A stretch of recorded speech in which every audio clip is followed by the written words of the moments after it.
సింగరేణి వారసత్వ ఉద్యోగాలు ఇస్తామని ఏదైతే ప్రభుత్వం డిసైడ్ చేసిందో దాని విషయమై చాలామంది కుటుంబాల్లో ఎంతో సంతోష వాతావరణం నెలకొంది. కానీ ఈరోజు ఎంతోమంది పెళ్ళిళ్ళు చేసుకొని ఈరోజు బాధలు పడుతున్నారు ప్రభుత్వం ఇచ్చిన ఒక బలం లేని ఒక జీవో పాస్ చేయడం వల్ల. సో ఈరోజు ఎన్నో కుటుంబాల్లో పెళ్ళిళ్ళు చేసుకొని కలహాలు రేగి చాలామంది విడాకులు అయ్యే పరిస్థితులు కూడా ఈరోజు నెలకొన్నాయి.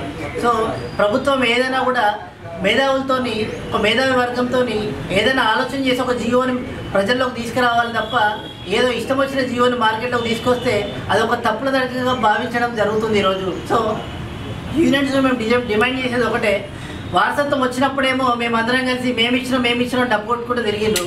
ఈరోజు మాత్రం ప్రభుత్వాన్ని ఏలెత్తి చూపించడం తప్పది.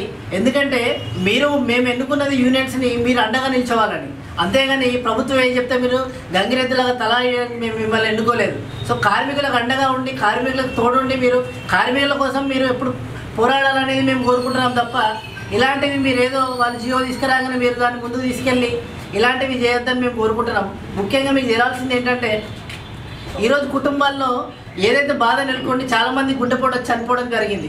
వాళ్ళందరికీ ప్రభుత్వం కానీ సింగరేణి కానీ మన యూనియన్స్ ఏమని సమాధానం చెప్తే అని మేము ప్రశ్నిస్తున్నాం. ఇంకో విషయం ఏంటంటే ఎంతోమంది కార్మికులు ఏదైతే ఉన్నారో నిన్న టవర్ ఎక్కడం జరిగింది. వాళ్ళ కార్మికుల పిల్లలు ఎంతో భావోద్రేగానికి గురైతే తప్ప వాళ్ళు టవర్ ఎక్కడం జరిగింది. మరి వాళ్ళకి ఏదైనా జరుగుతుందంటే ప్రభుత్వం ఈరోజు ప్రాణాలతో చెలగాటం ఆడే పరిస్థితిలో ఈరోజు ప్రభుత్వం యూనియన్ కానీ సింగరేణి కానీ ఈరోజు అలాంటి సిచ్యువేషన్ క్రియేట్ చేయడం జరిగింది. మేము ఒకటే చెప్తున్నాము, ఏదైతే సింగరేణి ఈరోజు వరకు తీసుకున్న అప్లికేషన్స్ ఉన్నాయో వాటన్నింటి పరిధిలోకి తీసుకొని మెడికల్ బోర్డుకు పంపించి అన్ఫిట్ చేసి ఎవరైతే కార్మికులు ఉన్నారో వాళ్ళందరికీ ఉద్యోగాలు ఇప్పించాలని మేము డిమాండ్ చేస్తున్నాం. ఇదే క్రమంలో ఉద్యోగాలు రావాలంటే ప్రతి యూనియన్ సమ్మె చేయాలి. సమ్మె చేస్తామని నోటీస్ ఇచ్చి 17వ తారీఖు అయిపోయి ఈరోజు 18వ తారీఖు అవుతుంది. ఇంతవరకు ఏ యూనియన్ కూడా ప్రెస్ మీట్ పెట్టి చెప్పలేదు మరి మేము సమ్మె ఎప్పటి చేస్తాం లేదా మేము సమ్మె చేయడం క్లారిటీ ఇవ్వడం జరగలేదు.